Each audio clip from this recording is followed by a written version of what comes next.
नमस्कार प्रिय विद्यार्थियों, स्वागत है आपका अपने YouTube channel power of education 100 में। ठीक है, आज हम पढ़ने वाले हैं कक्षा 10वीं में का जो चैप्टर 1 है उसमें 1.2 उसका उदाहरण। हम देखिए, प्रश्नावली करने से पहले कुछ उदाहरण जो IMP हैं उनको हम समझ रहे हैं। तो आज का हम उदाहरण लेकर आए हैं, तो वो है उदाहरण 6। ठीक है, उदाहरण 6 क्या कहता है कि दर्शाइए कि 5 ऋण रूट 3 एक अपरिमेय संख्या है। ठीक है, ये दर्शाना है कि 5 ऋण रूट 3 एक अपरिमेय संख्या है। चलिए तो हम सिद्ध करते हैं इसको। देखिए किस तरीके से सिद्ध करना है, इसके पहले हम उदाहरण 5 कर चुके हैं। जब इस प्रकार के प्रश्नों को करने के लिए हम इसका विरोधाभास मानते हैं। विरोधाभास मतलब इसमें विरोधोक्ति विधि प्रयोग की जाती है। विरोधोक्ति विधि क्या कहलाती है? जिसमें हम उल्टा मान के चलते हैं।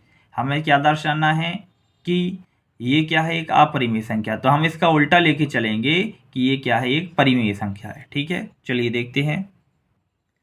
सबसे पहले हमें लिखना है विरोध उक्ति विधि से। ठीक है, विरोध उक्ति विधि से ये हमें लिखना है। फिर क्या करेंगे, माना 5 ऋण रूट 3 5 ऋण रूट 3 एक परिमेय संख्या है। देखिए विरोध उक्ति विधि मतलब इसका, देखिए हमें सिद्ध करना है अपरिमेय, लेकिन हम लेके क्या चल रहे हैं यहाँ पर, परिमेय संख्या।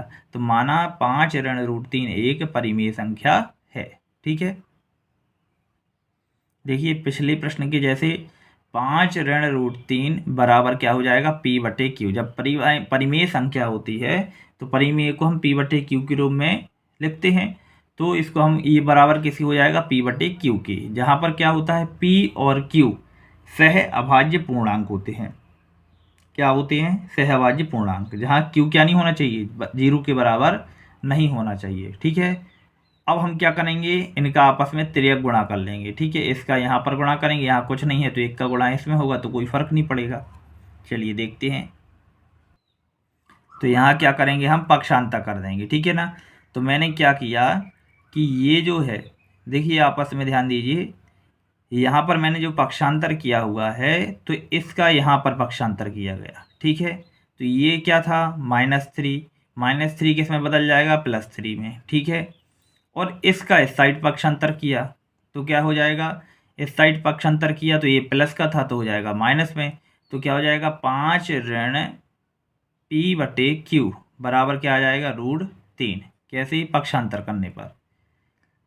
पक्षांतर में प्लस, जब बराबर के उस साइड जाते हैं तो प्लस माइनस में बन जाता, माइनस प्लस में बन जाएगा, गुणा भाग में और भाग गुणा में परिवर्तित हो जाता है। ठीक है, तो मैंने पक्षांतर कर इसको यहाँ भेज दिया तो क्या हो जाएगा, 5 ऋण P/Q, और ये इसको इस साइड भेज दिया तो बराबर क्या हो जाएगा, √3।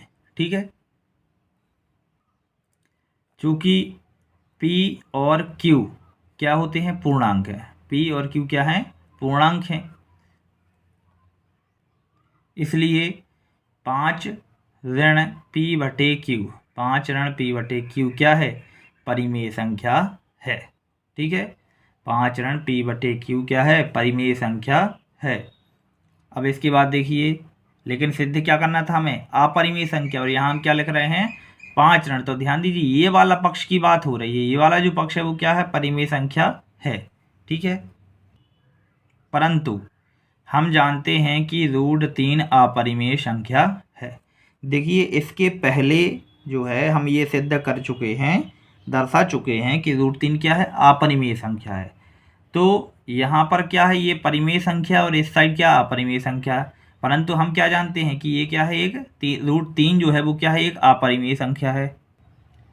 तो ऐसा तो नहीं हो सकता भाई, परिमेय संख्या के बराबर परिमेय संख्या ही होगी। तो यहाँ पर क्या हो जाएगा, परिमेय संख्या बराबर अपरिमेय संख्या, जो सत्य नहीं है। क्योंकि परिमेय संख्या के बराबर परिमेय संख्या ये आएगी ना, ये तो अपरिमेय संख्या आ रही क्योंकि √3 के बराबर है। √3 क्या है, अपरिमेय संख्या है। तो यहाँ पर क्या हो जाएगा, अतः हमारी कल्पना गलत है। इसलिए 5 ऋण √3 एक अपरिमेय संख्या है। ठीक है, ये हमारा क्या हो जाएगा, आंसर हो जाएगा। उम्मीद है आपको ये समझ में आया होगा। ठीक है, यदि समझ में नहीं आता है या किसी भी प्रकार की आपको कोई डाउट रहते हैं तो कमेंट कीजिएगा। बहुत बहुत धन्यवाद। मिलते हैं अगले वीडियो लेक्चर में। अगले प्रश्न या उदाहरण के साथ। बहुत बहुत धन्यवाद।